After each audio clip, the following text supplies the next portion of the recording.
Taste of Dragons Gaming Podcast. We eat sandwiches and play games. Taste of Dragons Gaming Podcast. A podcast for everyone's taste. Hello, everyone, and welcome to yet another episode of Taste of Dragons, the Toddcast, the video game podcast that all you hang gliders listen to. And this week, we're looking ahead to games we want to play. The news is getting epically hacked, and we get deep into Nintendo 64 on this week's Moments in Gaming History. And as always, my name is Brian. My name is Troy. I'm Hassel. And I'm Joe. Yeah, no, Amanda, this week, we're going to strive. We're gonna survive without her. We miss you. We're going to push through. We also miss you, Lewis. I don't know how I'm gonna do this, guys. Right? As long as you know how to love, you know you will survive. I mean, Manda, aside from Manda, like, who else am I going to talk about The Witcher to?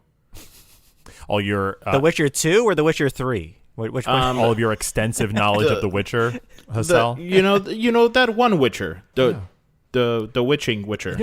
Hassel, weren't you going back to school to get your degree in witchering? Right, yes. Right, you're going to become the first Witcher professor. Exactly. Yeah. A lot of schools don't necessarily have that program yet, but I'm looking to be, the front runner and, maybe just start working at a non-accredited school first. Great. Trailblazing. Okay. Right. That's important. Absolutely. You might have to transfer to Poland in order to get that degrry. Do they allow us? I mean, listen. Will Poland take Americans right now? Are we? I Probably don't think not. almost anyone's going to take Americans right now. You're not wrong. I mean, we won't even take Americans. But gosh, look at that biting commentary on the Taste of Dragons gaming podcast.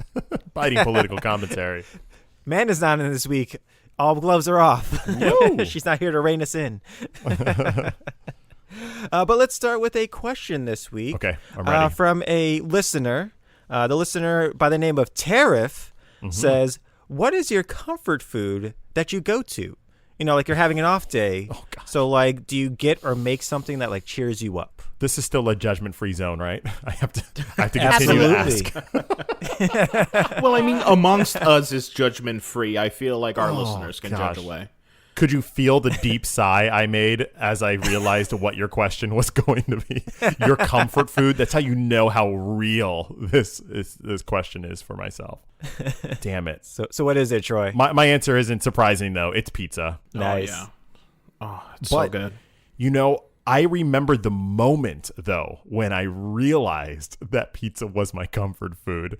And I want to say it was either after I think I had a big decision to make, and it was career wise, whether or not I was going to kind of stay here in South Florida as an actor or venture out to other places, New York or Austin, California, one of those questions. And I had to weigh my options of what I'm going to do with the rest of my life. And while I was in this thought, before I even knew it, I had somehow gotten myself to a pizzeria, and a slice was going in my mouth, and I was like, wait a second, how did I get here? And I was like, oh, this is helping me. You're here to help me in this moment. Oh, hello, my friend. Now, question, Troy: are you a pizza folder, or are you like a purist? Question back at you, Brian. Or it's not a question. Ooh. Depends on the type of pizza. Yep. Absolutely. If Okay. it's Like a New flat York New style. Yorkin pizza, then Yeah. I'm going to fold.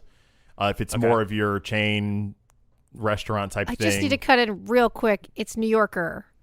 No, it's New Yorkin. New They changed. Yorker pizza. It's New Yorkin. It's not. They changed it. They changed it this week to Definitely New not. Yorkin. It's New Yorkin. Definitely not. Guys, Nope. Guys, I'm telling you. Guys, as someone who's New York adjacent, I can back up Troy in what he's saying. Right, That's because you're from Jersey. You don't know. Listen to the New Jerser. It's now New Yorkin. Okay? Okay, you know what? New Jersey is very funny. I'll give you New York. I like New Jersey. That's pretty good. But yeah, I just like pizza and pepperoni pizza the most. There's nothing more than I like than finding like a pizza bar where you can go to the bar, get like a nice beer, probably an Amberbach, and just order like a slice or two and just like relax. That is a super relaxing evening to me. Pizza, man, it's gonna be the death of me. honestly, like, but you can't go wrong with pizza. Like, so my comfort food is also pizza, but mine is a specific type of pizza. Okay. So, you know, I am New York adjacent. I am a New Jerser. And I very likely live in the capital of pizza. But man, let me tell you, there's this really awesome, authentic Italian place right down the street. I believe it's called Domino's. Mm-hmm. And man, they have a good pie. I don't care what anybody says. No, but all joking aside, Domino's right next to Papa John? Yeah. Wait, you've been to that local Hang on a pizza second. joint? When were you in New Jersey? Ooh, I forgot to call. Sorry about that. I was coming in specifically for the pizza. I didn't want to make a fuss. No, and it's been a hot topic of conversation between like me and my significant other because you know, she grew up, lives in New Jersey, like, you know, Jersey forever, and you know, they have excellent pizza. But man, sometimes you just want that trash heap. You just want that 2 medium pizzas for $5.99, and you just want to go to Little town. Caesar special, the hot and ready. Listen, you haven't lived until you've eaten an entire Domino's pan pizza by yourself over your sink.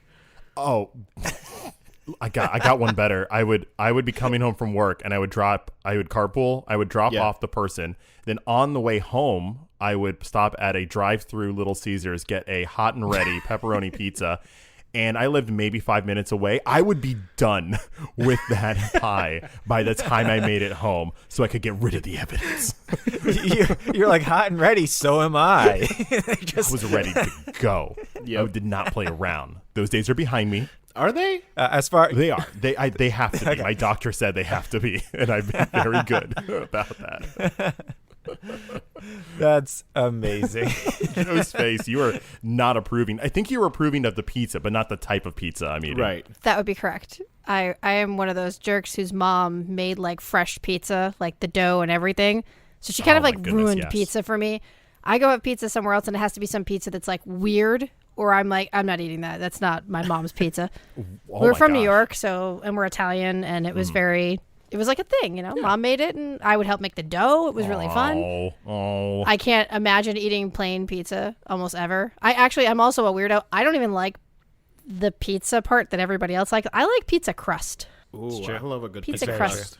Depends on the crust for me. Yeah. Depends on the crust. Agreed. It almost doesn't matter where we are. It could be one of those gross Little Caesars pizzas. I probably won't eat the actual part that has the cheese, or if that's what that is called. I would prefer to just eat the crust. It's a cheese product. It's cheese adjacent, just like Jersey is. Yeah. It's government cheese. So what's your comfort food, Joe? Oh, mine is it's called pastina. Okay. It is, I believe it's number 153 of the pasta numbers, and it is a very simple dish that is made for children. I've loved it my whole life. Both of my grandmothers used to make it. So if we ever went over on the weekends, that would be like the thing that I wanted. They'd be making like this amazing meal, like Sunday dinner. It's awesome. There's like 8 rounds of food coming out, and all I wanted was pastina. So my grandmother would always make me like a side thing of this, and it's literally just small star pasta. It looks like asterisks. Yeah, like they very look tiny little asterisks. And they are, tiny little star pasta with a little bit of butter and milk and a dash of salt.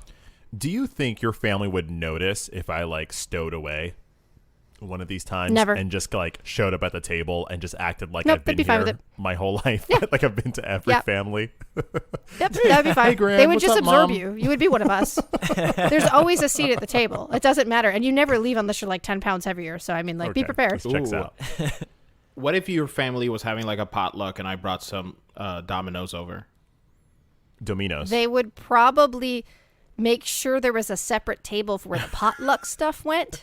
And then there's the table everyone's eating at. And then they would just probably bring over all the things for people to eat, because you never have to get up. It's like one of those being served things.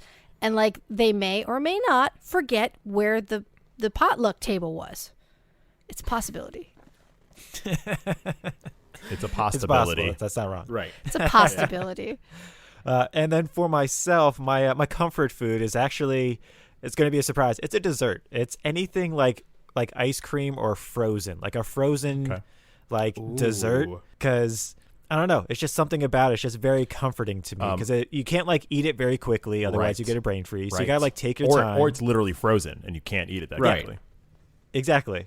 So that's normally my go-to, like an Italian ice, maybe some sort of ice cream, maybe like a Carvel cone. See, that sounds very soothing. Like something cool is like soothing. Where I think with the pizza and pasta, it's like something warm and like hearty. Yeah. Right. And to someone who has acid reflux, the pizza is like the worst thing you can have. So like ice cream is really, really smooth, you know? As someone who's lactose intolerant, I mean, I hear you. I'm also, ice cream is the worst thing for me, but it's worth it. Our comfort is also our discomfort, is what I'm learning. Isn't it? It is. Gosh, welcome to being an adult. Yeah, everything we loved has turned against us. Oh, you're so right. You're so right. But luckily, video games won't turn against us, right, Brian? Yeah, that's it. That's exactly what's gonna happen. Is not happen. But speaking of games, I was wondering for you guys, what are you guys thinking of playing this year? What are you looking forward to for this year? Ooh, for what's left of this year? Yeah, for what's left. Either this year, maybe like very early next year as well. The holiday season is coming up. Good to have these things in mind. The holiday season. I have to order my digital items now so they get here in time, right? The shipping these days, I hear. Yep. I hear that's the move. What are you looking forward to, Brian? Myself, I'm actually looking forward to a game that comes out this week. I've been looking forward to this game for about a year and a half, ever since I played the demo on that. Remember that Steam's Games Fest last year? Nope. That first one they had? It was just a whole bunch of demos that they released. And then they talked about the games for like a couple of days as well. Okay. And so this was one of the demos that was released. Is this the squirrel one? No, that came out already. That came out already. Yeah. No, that one already came out. Although that was very good. Yes. This is Rift Breaker. I don't remember this at all. Basically, did you guys ever play StarCraft? I did, yeah. No. Okay. But I know what it's like. RTS. Yeah, so there's some missions in StarCraft where you only take one hero character and you like go around and you try to do specific missions just with like one character. Okay. So it's just kind of like that. And so it's a game where you have to like build up a planet in order to combat the locals. So you have to like harvest a bunch of things, like a bunch of different resources, and then build up your base. And then the local fauna actually come and attack you in waves. Oh, okay, so it's like... So it's kind of like They Are Billions combined with like StarCraft, combined with like base building and all this other stuff. And it's pretty cool. It's fauna, so you're being attacked by like vegetation? Vegetation. That's fantastic. Some also like there's a like space the weird broccoli inhabitants coming of it. after me. Watch out! Yeah. Watch out for the cosmic cauliflower. So yeah, I've been looking forward to this for like a year and a half, and it finally got a release date, and I was like, amazing! It's coming out October 12th. Okay. I'm looking forward to it, and then on top of that, it's coming out on Game Pass, so I don't even have to pay for it. I might still give them some money, but like, damn, Brian, I get to play it for free on top of it. Damn. Man, how good is that? How good is that? All about that Game Pass. Pass. It's the best. It's the freaking future. Hassel's been about it since day one. I mean, he's what, Game Pass? He's been in it. I mean, listen, I haven't really gotten it yet, but I do see its value, and I'm in. As soon as I figure out how to play games on this PC over here, I'm in. For me, I think the thing I'm most excited for is going to be the Pokemon RPG coming out in January. Arceus? Yeah. Nice. I think just an open world Pokemon game has a lot of potential, and I really, really, really want them to do well, especially since Pokemon Snap kind of like left something to be desired out of the Switch version. True. Agreed. Yeah. So I feel like that would probably be my pick for what I'm most excited about. Okay. That and the cat game. What's the cat game called? Oh my god, that's the one. Stray. See, yeah, that's what I'm looking forward to the most. Is Stray? Oh, yeah? Yeah, hell yeah! You're a little kitty cat in a cyberpunk universe. Look, I haven't played Cyberpunk 2077, but I am definitely going to play Stray, the Cyberpunk Kitty adventure. I think it's made by Blue Point Games. I think that's right. Yeah. Yeah, they showed a little demo of it not too long ago, some gameplay. And at one point, the cat is like jumping around and robots and neon and all this stuff. And then at one point, it just goes and gets some water and then scratches a sofa. And I'm like, this game's amazing. Right? This is everything I want. And you get a little robot friend that on your back. It's like you have like a robot backpack that talks for you and interprets to the robots. You get a nice little like Clank to follow you around. Oh my gosh. Aww. Damn it. They just made Ratchet and Clank. Oh my God. What if this is a Ratchet and Clank origin story? Before Ratchet gets mutated into like this Lombax mutant cat thing. Damn it. We just ruined the ending. Sorry, everyone. Spoilers. Sorry about that. Yeah. That's on me. Robot Brian at it again. There's no hard release date for Stray. It was supposed to come out in 2021, but rumors are they may push it back to 2022, of which I say, take as much time as you need. Do not rush brilliance. Exactly. And then what about you, Joe? What are you looking forward to this year? Next week, there is a game coming out called the Demon Slayer Hinokami Chronicles. And I only found out about it like a week ago. And so I was really hyped. I think it comes out on October 15th, and it's made by the studio that made the Naruto Ultimate Ninja Storm games. Okay. Yes. So I was in the mood to play a Naruto game last week, and I was like really hyped about it. And I was like, you know what? I'm going to plug in my GameCube. I'm going to play Gekko Ninja Tyson. It's going to be amazing. Sweet. And then it's like the universe heard me and heard my mind and heard that I was going to go unplug things on the TV to plug in something old so I could play an old game. And I was like, hey, you like Demon Slayer? Hey, you like the way those Naruto games played, don't you? Why don't you play this instead?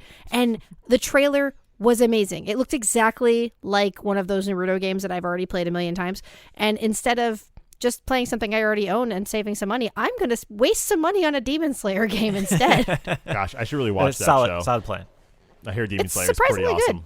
I think I watched One of the at least few one that's worth the episode hype. of it, and I was like, I get why this is popular. Yeah, it's surprisingly very good show. Like I read the manga and I wasn't as hyped about it because when the show came out I was like, I've already read the manga. Right. Or I was reading it at the same time and I was like, it's good, but it's not like the best thing ever. Right. And then I saw the show and I was like, oh, in color it is another story altogether. Awesome. It is like red is red and that and it's very it's pretty. So this game looks just like the anime. That is good to hear. I look forward to hearing you talk about that game. Oh, I'm hyped.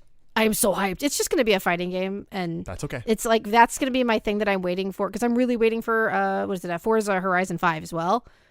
But this one's going to be like that thing that I play in between. I'm very excited about it. Nice. This is going to be your Domino's pizza before. It's Domino's. Domino's. Sorry, Domino's. Domino's. Right. Wait, do you guys know Domino's? I don't care how many times you do this bit. It will be funny. Try. Yeah, we have a Domino's right next to that little Cesar's. No way. Try telling that to Gemby. The minute she hears this, she's going to be really upset. Really upset. If I had to choose between either of those fine pizza, Upstanding establishments. pizza businesses, if I had to choose between the two, I would definitely choose the Caesar. What? A way funnier mascot. Hot and ready. Yeah, Hot like and that ready. pizza Let's go. thing when I was a kid, that was hysterical. It was hysterical. But like, see, with Little Caesars, you have like a prime number of minutes where it's good. Like I think it's like 2 or 3. Yeah. Because like if you eat it before, it is scalding hot, like 3rd degree burns, kind of hot. And if you eat it afterwards, it's just a piece of cardboard.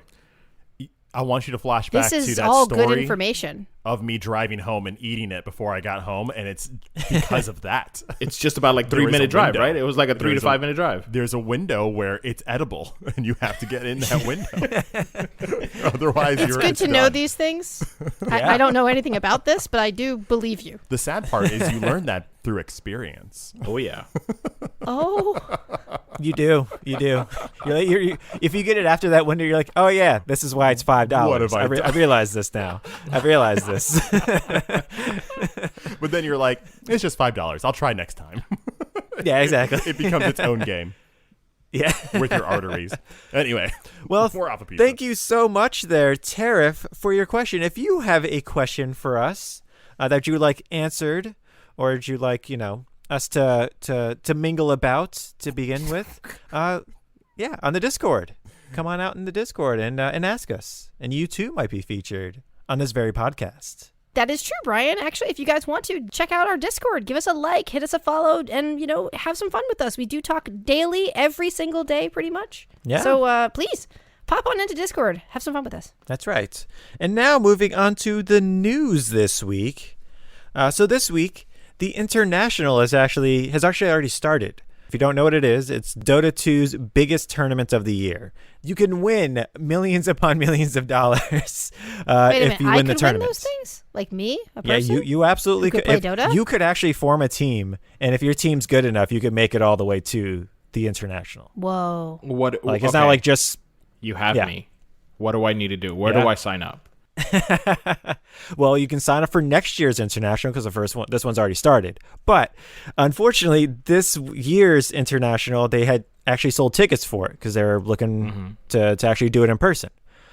Unfortunately, it's taken place in Romania, and Romania in the last 2 weeks has spiked as far as their cases because unfortunately, it's one of the lowest vaccinated countries in Europe. Oh no! So cases spiked, so just 12 days after they started selling the tickets, they had to refund them, the tickets to everybody who purchased them. And then it not only wasn't only 12 days later, it was also only like 5 days before the event was going to start. Aww. So if people had like travel plans, they kind of had to, well. I mean, they can still go to Romania. I'm sure there's stuff. Yeah, they can still go to Bucharest. So yeah, it's rough, but hopefully all the participants stay safe during the tournament and it goes off without a hitch. It's going to be taking place from the 7th to the 17th. So it's 10 days. Just not in person. Oh, yeah, exactly. It's still happening. Okay. It's just there's going to be no attendance. Right. There's going to be no audience, nothing like that.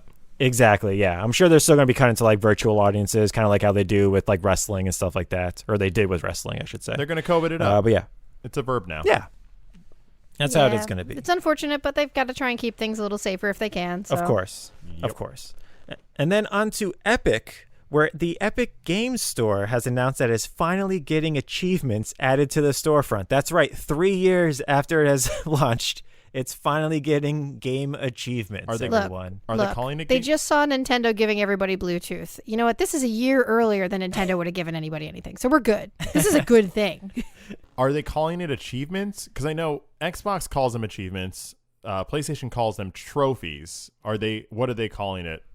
I still think they're calling them game achievements. However, they're using a different system. So it's kind of like a splice between how PlayStation does it and how Xbox does it. So Xbox has Gamer Score, where every single game has 1,000 points that it adds up to. Mm-hmm. Right. And you get that added to your thing. Whereas PlayStation has the trophies, where you get gold, silver, bronze, whatever. Right. And all games could have different values. Exactly. Overall. So this is kind of a mashup of the two, where every single game must have 1,000 XP, experience points, but every single individual achievement is going to have a bronze, gold, whatever value attached to it. But that adds to your XP. That adds to, in the overall game adds to 1,000. And then once you get all 1,000 XP, you get a platinum trophy for it. Oh my gosh. It really is just a combination of They're just using everything. Achievements, experience points, and trophies. That is epic. Oh yeah, yeah. That's the spaghetti thrown against the wall. That's what everything. It is. Do they have will levels? Some of their games be retroactive if people have finished a game and now they added these achievements? Are they just going to get them, or do they have to replay the game? I'm not too sure. They haven't announced what's going to happen with that, because right now only 6 games have the achievements. And they're releasing it to all the developers to add to their games. Okay. So I don't know if once they log into the game, it'll give them all of them. I don't know. Okay, work in progress. Do they have levels like they do in Dungeons and Dragons? Like you gain enough XP and then you move on to be a level 2, I don't know, cleric. What kind of levels were you gonna have at Epic? Yeah, because I'm trying to learn this fireball spell, but I need a scroll to do it right now, and I'm just reading it. But it would be a lot easier if I could actually just learn it in the morning and then be able to use fireball or even firebolt if I'm feeling a little bit, if I want some options. But if you're over level 5, you can learn 2 of those a day. See, that's what I'm looking at. So we need to know these things if we're going to be able to plan our epic journey anytime soon. Oh yeah. And then you also have to make sure you know how hot that fireball burns, so that way you know what it burns down when you use it. Well, what's really important is the cubic diameter to make sure that it's going to be filling the volume of the space that you currently are in, whether it's a tunnel or an outdoors. It's going to make a big difference, so you really have to think about these things. You're right. They should really add that to the Epic Store. I agree. I'm going to Google expanding gases real quick. Are you researching farts? Is that what you're researching, Hassel? In one way, I guess. I mean, yeah. Sure. Sure. I mean, whatever. Just another day. Nothing new God, there. we need Manda so bad. Yeah, so we just turn into talking D&D and farts. Right, yeah. This is why we need Manda. Well, soaring on to our next topic, Smash Bros. Ultimate announced its final DLC character for the game. Oh my goodness. And who was it, Troy? It was not Master Chief. It was not Rayman. It was not Waluigi. Boo. It was Sora from Kingdom Hearts. Which is a pretty big get once you actually think about it. I mean, because not only did they have to collaborate with Square Enix, they also had to talk to Disney. They had to that's talk Disney's character. To Disney. Yo. Yeah. So all of these character debuts all come with like a little trailer that's unique to the characters. And in this one was really nice. They had all the existing characters, every character, all 80 something of them, in a room that was pitch black, and then like a bright light shines, and out flies Sora. And the first thing you see is not even Sora's face, you see the Keyblade, but the first part of the Keyblade is the freaking Mickey Mouse ears. That's how you know they wanted to show you that, yes, we went to Disney and we made a deal and we got it.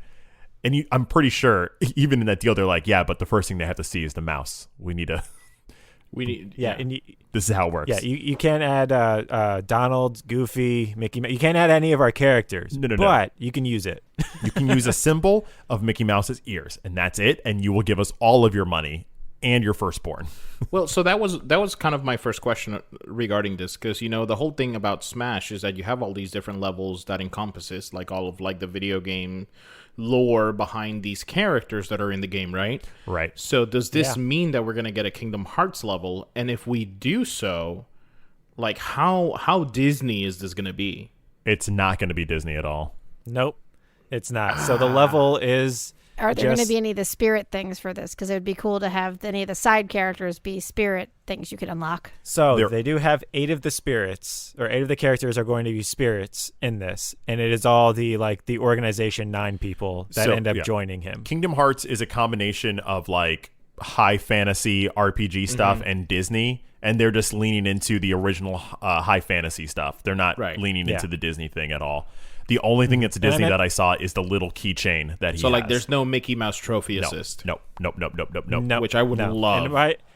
And by Organization 9, I meant Organization 13. That was my bad. Right. That's okay. Listen, we can be confused about Kingdom Hearts. It's fine. Even if you got it right, it wouldn't make any more sense. It doesn't matter. The level itself also has flies through one of the levels in the game that's very notable. It's not a Disney level. It's an original level, Hollow Bastion for our KH fans. And then it then shows like stained glass windows, and they switch out characters of the Kingdom Hearts franchise, and they're all the they're not even Final Fantasy characters. They're the original characters from Kingdom Hearts that if you're a big fan, you would know, but if you don't, you're going to be like, who's that? Who's that spiky-haired girl? Who's that spiky-haired boy? But the moves look pretty good. I do like I like my Smash characters to be really gimmicky. I like the Minecraft dude. I like Pac-Man, but they like conjure up fire hydrants and weird carts, and I like that type of Smash character. Sora is not that. Sora is very much more of a straightforward, I'm going to hit things. They have a couple moves where they throw out some fireballs and ice powers and lightning powers, but a majority of their moveset tends to be very hitty and jumpy. No, you're not wrong. Yeah, you're definitely not wrong. Is it a Blade character? Like technically not, but technically yes. Okay. Yeah. I mean, yes. Look, this is my own beef with the Keyblade. It's like a key. It doesn't really have like a bladed edge to it. It's just a blunt object. It's more of like a club than a sword. But they all call it a Keyblade, so the entire universe just calls it a Keyblade, even though it's got all round edges. I mean, technically anything can be a blade if you really put your mind to it. If you're sawing hard enough, if you really want to get something through something, you can make it happen. Yeah, that Keyblade's got some teeth to it. It could go. Those teeth are blunt. Damn it, freaking Keyblade nonsense. But yeah, the character is very interesting because Sakurai, his company that he has formed is called Sora. Yeah. Which I thought was really cool. Fitting. And, he's had this company for, the last 20 years, 15 years, and that's what's been developing all of the Smash games. Mm-hmm. And so he was like, he actually felt like a personal attachment to Sora, which is another reason why he wanted to do this character. So they held like a poll, I think it was like 5 or 6 years ago. For the, where it's a fan poll. When where it's Smash like, hey, listen, 3DS came out. Yeah. And they're like, hey, listen, if we could do any character, who would it be? And they never released the results of that. Of that poll publicly. The reason being because almost all the top characters were from other franchises. Correct. And they're like, we didn't want to release this and then have fans start badgering these other companies online to let us use their characters. Not that stopped them from doing so anyway. No, not at all. But at least it wasn't publicly like, hey, listen, this guy got so many votes, you need to do this. And that's what happened with Sora. Sora was number 1, and I think you said it was number 1 by a large margin. Right. From number 2. And so they really wanted to do that as the last hurrah of this game. I was surprised at first because I thought that Waluigi was going to be the natural pick. Waluigi has a storied history with Smash Brothers of being, what's the word? Left out. Left out. Over and over and over again. And it just seemed like such a nuanced pick in the most unnuanced way to put this really crass character Waluigi in. So when they announced Sora, I was actually surprised, number 1, that it wasn't Waluigi, but also number 2, that they were able to secure the rights, because I thought that would be impossible to do. Exactly. I then looked a little further because after they mentioned in the event that they did this poll where Sora came out on top, I actually went and looked at some data of some Nintendo News and other places, and I found different polls based on regions, which made a lot more sense.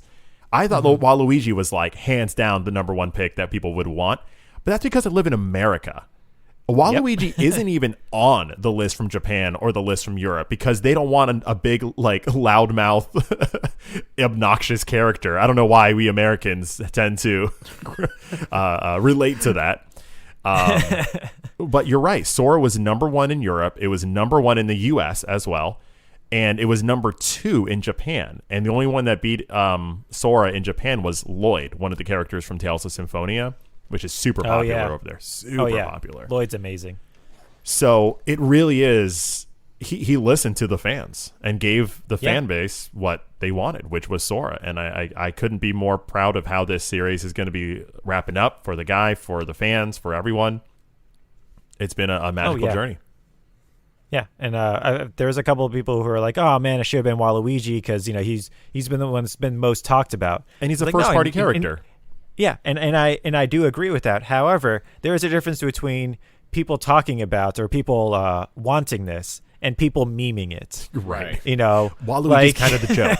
He's the joke. Yes, it's a joke. There's people who don't even play Smash Brothers who are making these memes because it's hilarious. Right. Right. It was It was really beautiful looking at Twitter and the internet, and for one of the few times just seeing it dripping with positivity. I was just looking at everyone that was so happy. These are kids. If they started, Smash Brothers Melee was like the big breakout hit for Smash Brothers. And if you think about when that came out, that was around the time of Kingdom Hearts. The first Smash Bros. Came out and it was big, but Melee brought it into the competitive scene and made it its own fighting game, and that was Kingdom Hearts time. So the idea that these kids were in middle school or elementary school playing Smash Bros. For the first time and Kingdom Hearts for the first time, and now they're together, that sounds amazing. Yeah, I think it's great. I'm really happy for them. In addition, do you think that this means Kingdom Hearts titles on the Switch? Yes. So they are bringing Kingdom Hearts onto the Switch. I think that was probably part of the deal. Yeah. was where it was just like, hey, all right, well, can you bring your games to our system? And they are. I think Kingdom Hearts 3 you can play with cloud. You have to play it on a cloud-based game, so it's not going to install anything onto your console. You will be streaming it from the internet.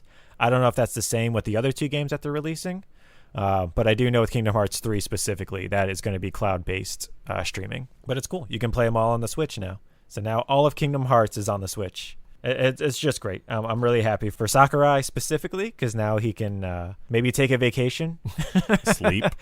Sleep. Yeah, sleep would be nice, I'm sure. Walk into the sunset. Yeah. And Team Sora. Good for them. Yeah. Yeah, it's great for everyone. So, yeah, hats off to them over there. And then I do want to do one final bit of news, which literally came out as we were going to be starting this podcast. So, and I think the biggest news of the week, Twitch got completely hacked and had its entire source code, database, and many other things dumped onto the internet by a single hacker. And according to said hacker, this is only part 1. Oh my gosh! Yeah. What a threat! Yeah, and so the file itself was 125 gigabytes, which includes stuff such as how much streamers have been paid since September 2019. Wow! All of Twitch TV's source code and backend files, including like comment history, and even an unreleased Steam competitor called Vapor. Like it was everything that has been involved with Twitch.tv. Yikes, it's insane. That's not cool. I really don't like them blasting people's financial stuff out there. Yeah, I don't want people to know how much we make. Really invasive. Yeah, I don't need people to know how little money we're making on Twitch.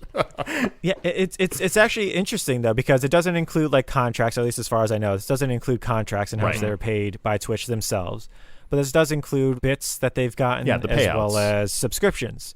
It doesn't include donations because those are always done through third-party sites. Right. But this includes all that information. And for a lot of them, actually, this isn't like huge news because they already announced how many subs they got every single month. Like they always have like a goal, like, hey, listen, I'm trying to get to 20,000 subs this month or whatever. And they announced it. But a lot of other streamers don't. So they're threatening to release more because these hackers, at least according to them, they are doing it in a response to what they perceive as the lack of initiative that Twitch has been making when it comes to the hate raids that we talked about previously on the podcast and a lot of the hate speech that are happening. They're pretty much doing the anonymous thing. You know how Anonymous back in the day would like see a problem and then be like, well, we're going to pester you and out you and do these things until you comply or whatnot. And this definitely sounds like they're taking a page out of that book and they're launching these initiatives. Twitch has come out and saying like how they're trying to stop these hate raids and try to make Twitch a more positive place. And they've said things like, we're making a lot of moves, but a lot of it is behind the scenes because if we put it out there, then the hackers and not the hackers, but the people that are doing these bad things will be able to keep up. We're trying to get ahead of them. And right now we're trying to catch up to them. And that's kind of the problem.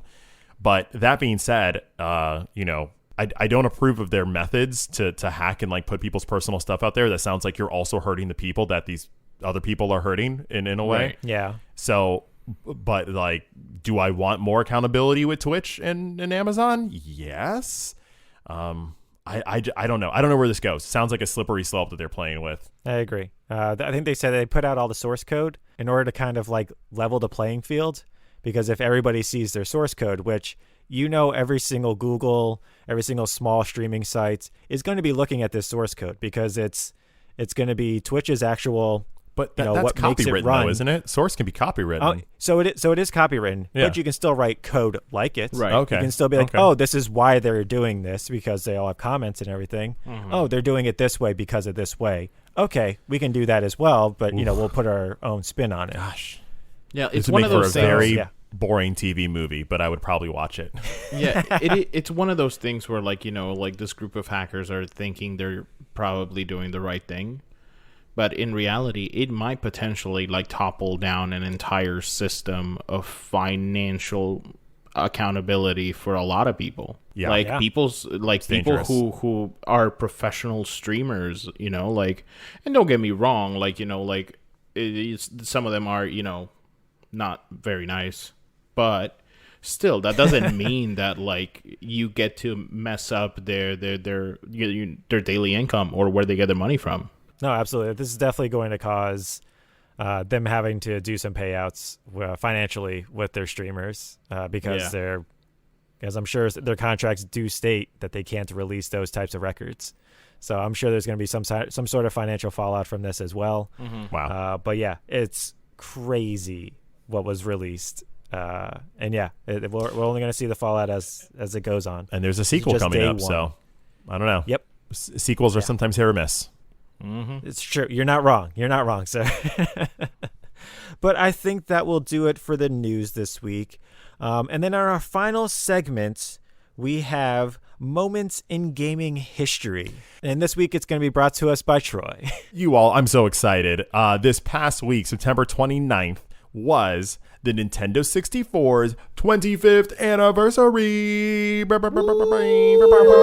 the streamers out, get the balloons, get I don't know, the cake.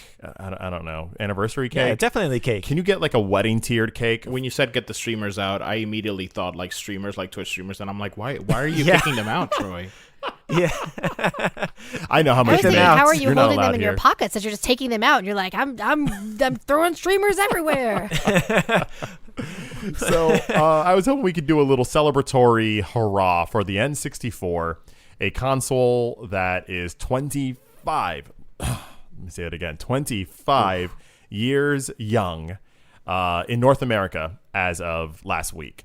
That one does kind of hurt. Before you start, Troy, though, I do love this idea of, doing this whole N64 thing.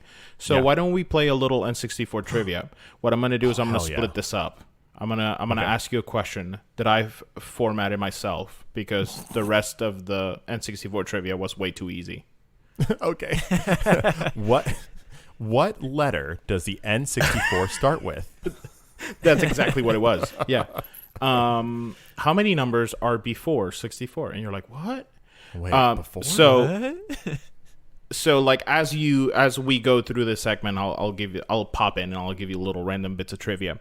Okay. So the first one, Electronic Gaming's Monthly named this racing game of the year as its 1997 Editor's Choice Award.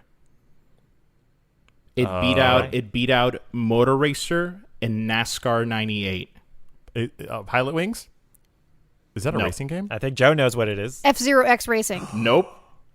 No. Damn, really? Yeah. Diddy Kong's Kart Mario Racing. Kart? I'm going to go with Mario Kart. It's Diddy Kong Racing. Diddy Kong Nice. Racing. Diddy Kong Racing. I forgot about that game. That's awesome. Oh, man. Was it 1997? Yeah, 97. Cool. Well, in 1993 is when the N64 started getting developed, which is, I don't know, maybe 3 or 4 years into the SNES. No, longer than that, probably 5 years into the SNES. And then they started working on the N64. It actually had a code name, which I really love. It was called Project Reality. Whoa. And they pretty much had this whole fight with Sega. They were trying to get this technology with Sega because at that time, the Sega-Nintendo rivalry was real. And they were trying to get this silicon kind of graphic card that was going to be like the next age in CPU supercomputing and all this techno robot Brian speak.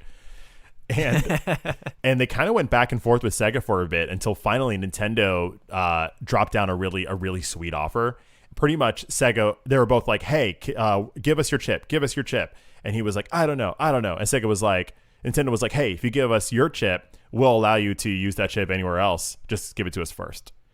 And then Sega was like, but okay, man, you didn't say that was allowed. I thought we were just like, it's mine or yours. That's not cool. And then that chip, the people who are in charge of that chip was like, yeah, we like that because we will make money. and they did. And because of that led to the kind of microprocessor that ended up being necessary for the Reality coprocessor, as they called it, which is what it was called, the Project Reality project. And it was pretty awesome. It ended up releasing in 1996, August 29th, to great renowned. They had a release in Japan a few months earlier, and it was so much hype that literally they had to close schools because school children were like, no, we're just going to go get the N64. You all school, you can do what you're going to do. We're going to do what we're going to do. So, peace. I mean, And if I was a child, I would have done that. Oh, I would have tried to do that, and then I would have gotten really in my head that I would get in trouble, and then I would hear my mom's voice yelling at me, and then I would have very shyly walked away from the rest of the kids, and then I would have been the only kid in school for the rest of the day. I want to make it very clear that said, if I was a child, I've never been a child in my entire life. Yes. Hassel I'm has glad you made that distinction. Yes. You know? always been a grown-ass man. Always. His entire being, yeah. So I wanted to check in with you all and find out what was some of your first N64 memories that you have. Your first memories. Like, oh my God, what is that? Oh, it's an N64. I'll go because I never owned a 64, and none of my friends owned one either. So my first like N64 moment was Pilot Wings, because I really was like, what is that?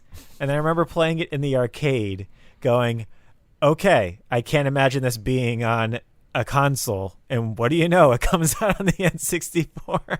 Wow. So I could not imagine it, because at least you saw the dream get made right in front of you. I did. yeah. I did, because at least in the arcade, you actually were like pedaling. Like there was like a little like Seriously? Yeah, you actually had to pedal it. And so I was like, I can't imagine this, because the entire shtick of it was you're pedaling, and that determines how fast you go in the game. So what do you do in the game? Do you just like mash buttons back and forth? I don't know. I never played it on the 64. I never played at 64 at all. This is all leading towards you playing it. No, this was just me going, this is being released on a console? How is that even possible? And then it was. I still don't know how it's possible. It's a mystery to this day. No one knows. It is. It is. You said my first impression. That was my first You're right. impression Hey, on yeah, the 64. you brought me in the ground level. I appreciate that.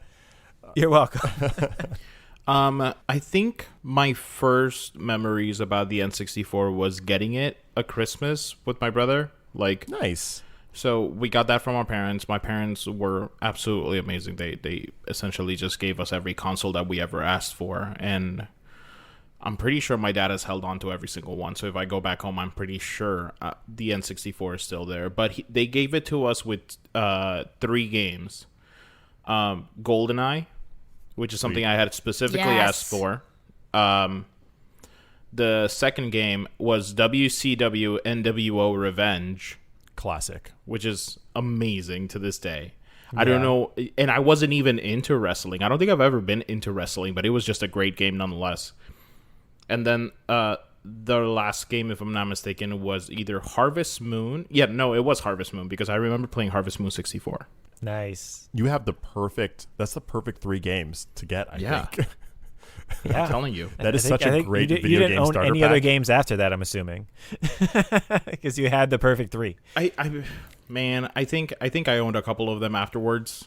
I'm not gonna lie. But like those 3, like, you know, I held on to those for like years, because like they have such good replay value. And speaking of replay value, Nintendo Is it question time? Nintendo partnered with LodgeNet to include this Nintendo 64 title and Nintendo 64s for more than 86,000 hotels, with the intent of capitalizing on this franchise for the holiday travel season. Hold on. So are we asking what the game is? Yes. That they put included. in 86,000 hotel rooms, Nintendo went, we're going to put N64s in here, and we're going to put this game. I see. Because we want some of that sweet, sweet holiday money that y'all are getting. I don't know, Pokemon Snap. Damn it, Troy. Is it 2 really? in a row. Wait, is it really? Yeah. Holy crap. Holy crap. Yes. Yes. Oh, my God. I was not going to guess that. What were you going to guess, Joe? Star Wars Rogue Squadron. Oh, Rogue Squadron would have been a good guess, yes. that would have been a good guess. Yeah. What about you, Joe? What was your first impression of the 64? I got one day one. My aunt and uncle, I think, bought it for me. Nice. And for my Well sister. done, aunt and uncle. Yeah, it was. Oh yeah, it was dope. We brought it home. I do believe we had Pilot Wings. I do not believe we played it ever. That doesn't surprise me. Don't remember the game at all, but we did have Zelda: The Ocarina of Time. We did get GoldenEye. Over time, we did get Yoshi's Story and Kirby Crystal Shards. But I think probably one of my earliest and oddest memories is there's a game called Mischief Makers. What? On the N64, and it is a very weird game. And it's a Japanese game that when they brought it and ported it over, they didn't change much.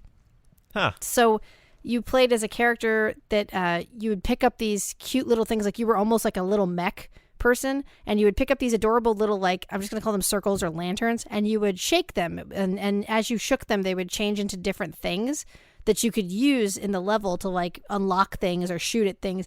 And my sister and I played this game incessantly. And the reason we played it, I think, is because it bothered my dad, because every time you picked up one of the little circular lantern things and shook it, it goes, shake, shake, shake. And that sound just cracked me up and cracked my sister up, and I would watch my dad's like veins start popping out of his head because he hated the sound coming out of that game so badly. Like, ad nauseum? Just my god, I can imagine Little Joe. We were total jerks. I feel like you were doing it to get back at him for playing the bagpipes. Probably. it's. I had very few things that I knew bothered him, so it was just one of the right things to do.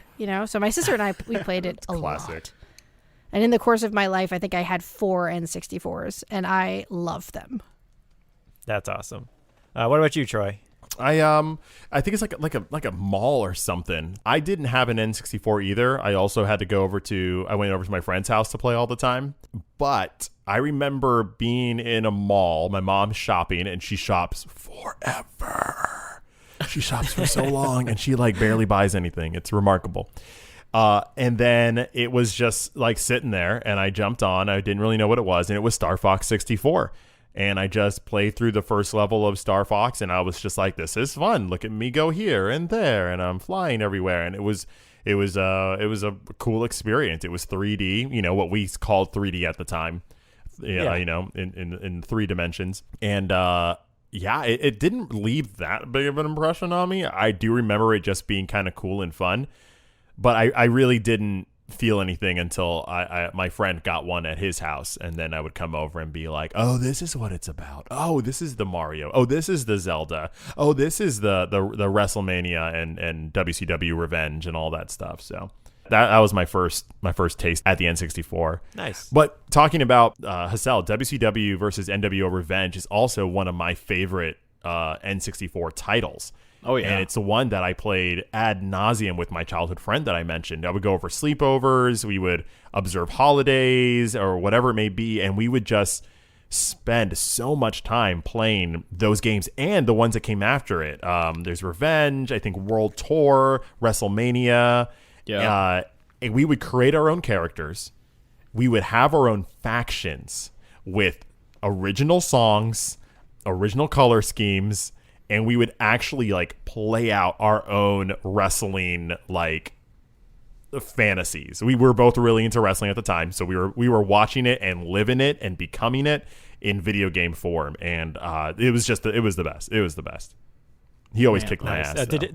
I was so bad at that game. No, I was terrible at it, but I loved how you could be so immersed into this game on the N64, right? Like you could go outside the ring. You can actually topple people over the barricade to go into the crowd.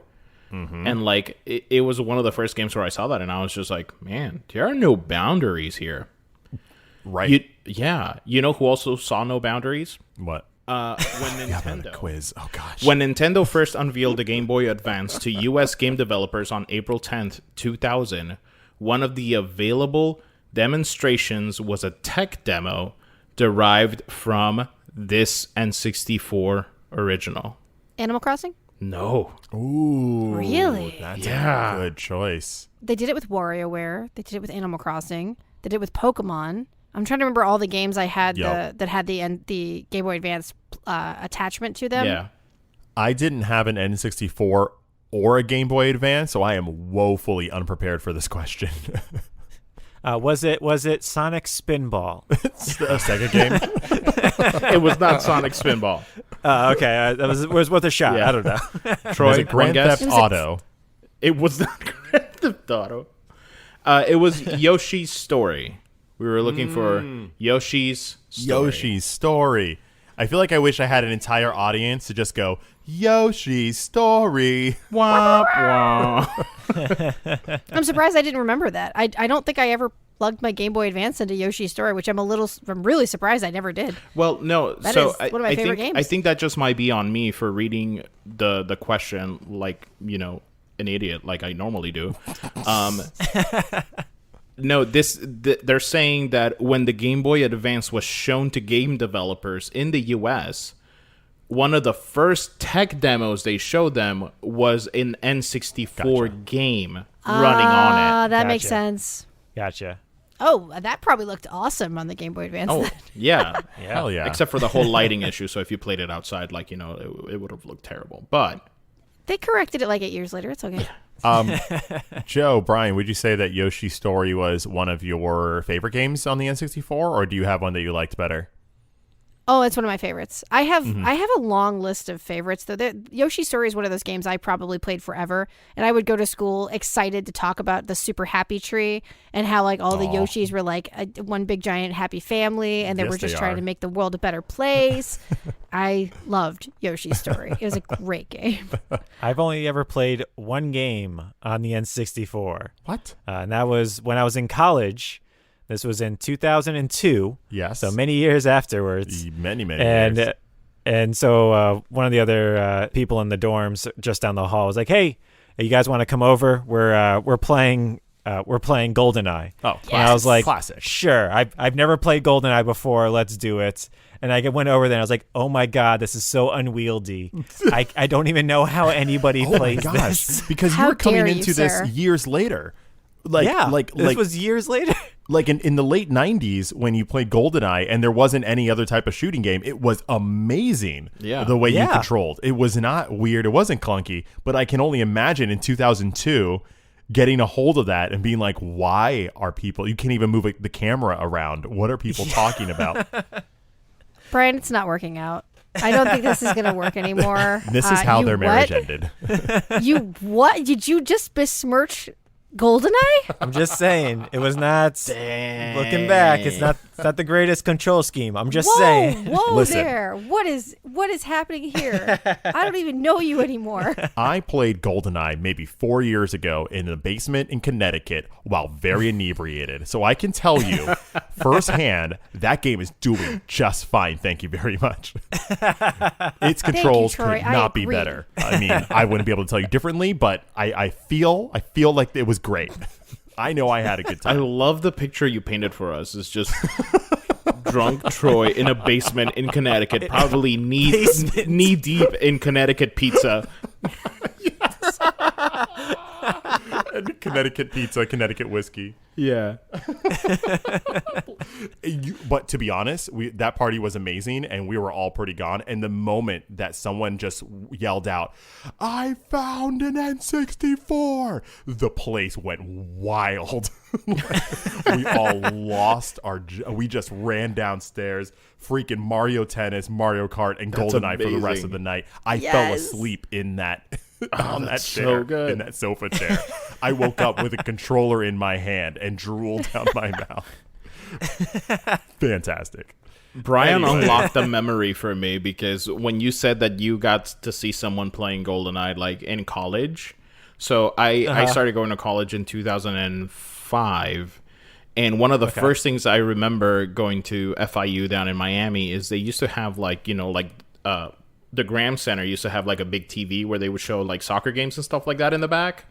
And I remember like one of the first days walking towards that little restaurant in the back, I see a giant TV and somebody's got their N64 set up and they're playing Super Smash Brothers. And I was just like, oh, yes. Yeah. Gosh. I'm never attending another class in my entire life. That is it. That game was so perfect when it came out. There was nothing like it. It was so good. And the commercial for it was one of the best commercials, I think. I still to this moment in time. Yeah. You know, that song, and they're like all holding hands and the mascot characters, and then they just start flying everywhere and punching each other. And so good. It was just... Especially Nintendo characters doing that. Right. They're dressed up as mascots. Yeah. Like people actually dressed up in these mascot costumes, committing violence against one another from a Japanese commercial. That's marketing at its best. Mario and Luigi fighting each other. Link fighting Mario was so amazing. And instantly with your friends, you were like, I'm Link, I'm Mario. You'll like find like your character. I'm Kirby. And like that connection is real. Like when I came in the house and we were playing Smash Brothers, I was like, nobody touches Link. Nobody. Like, that's mine. I claim it. That first game, it was Pikachu for me. Yeah, sure. Wait, no, was Pikachu a playable character in that game? Yeah. Or am I taking? Yeah. He was one of the hidden ones. Ah. Who did I play with? Yeah, I think he was unlocked. There was 2 characters that were unlocked. Unlockables. I think he was one of the 2 unlockables. I remember because back then you had that one friend who was the Pikachu guy all the time and just spammed the lightning non-stop. Yep. Wow, and you're just like, Gavin, what are you doing? Come on, Hassel, get out of the house. Hassel, what are you doing? I didn't come here to get attacked. I came here to give you guys one last trivia question. Okay, hit us. All right. This N64 game came out in 1998 and featured an intro with Chumbawamba's Thump Thumping as the song. You said this recently. Chumbawamba's Thumb Thumping? Thumb Thumping. What was it? Yeah. Thumb Thumping? I get knocked down. Yeah. I'm just making you say the name again because I'm saying it wrong on purpose. No, it's so terrible. I hate it. Please don't make me say it again. If you did say it right or wrong, I just was like, yeah, sure, that one. Chumbawamba. I mean, the band's name is Chumbawamba. I think anything that comes after that is just gibberish anyways. It's fine. It's fine. You recently talked about a game having tub thumping. Was it the FIFA game? Oh, man, did I? Am I just testing to see if you guys paid attention? Wait, am I right? You are right. Yeah, you're right. What FIFA was it, though? Ooh, you just mentioned 98? it, FIFA 98. Yeah. All right, so you guys were paying attention. I love it. I pay attention on this podcast and the previous episodes. I hope those reoccurring listeners also picked up on the FIFA callback. Oh, yeah. Amazing.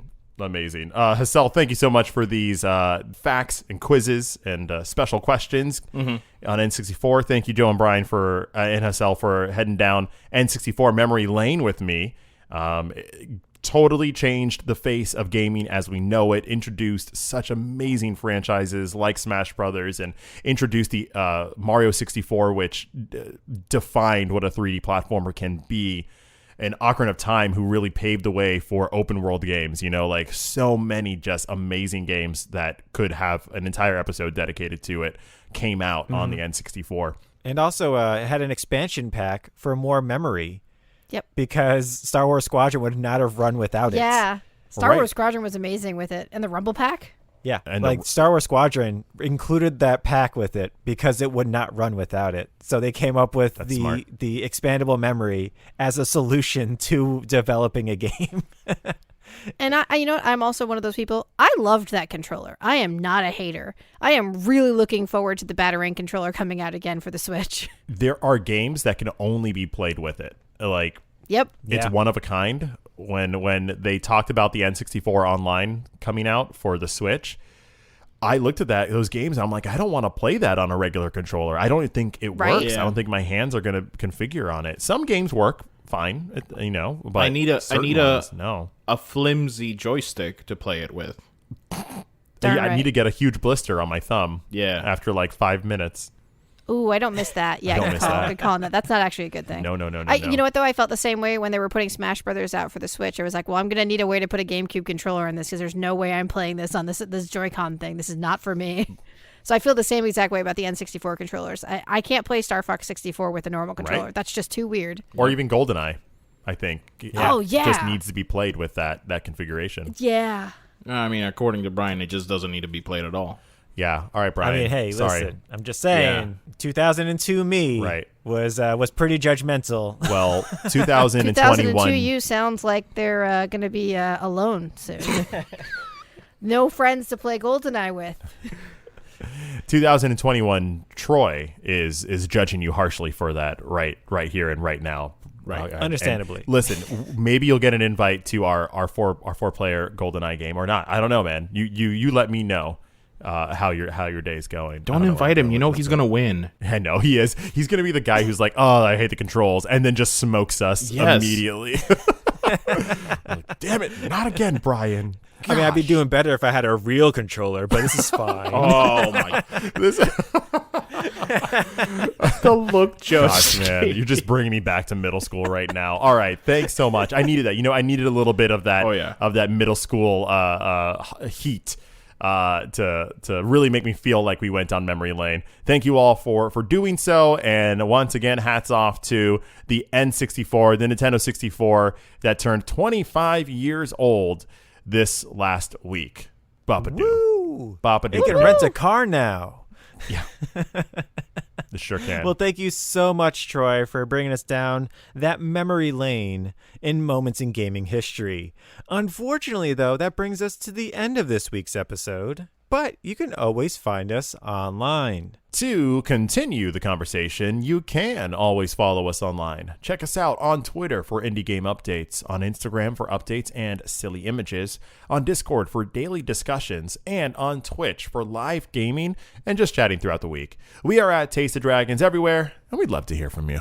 And as always, my name is Brian. My name is Troy. I'm Hassel. And I'm Joe. And we are The Taste of Dragons. Have a great week, everyone. Bye, y'all. Bye. Bye-bye. We get knocked down. We get up again. You don't want to get hit by copyright, guys. Taste of Dragons Gaming Podcast, a podcast for everyone's taste.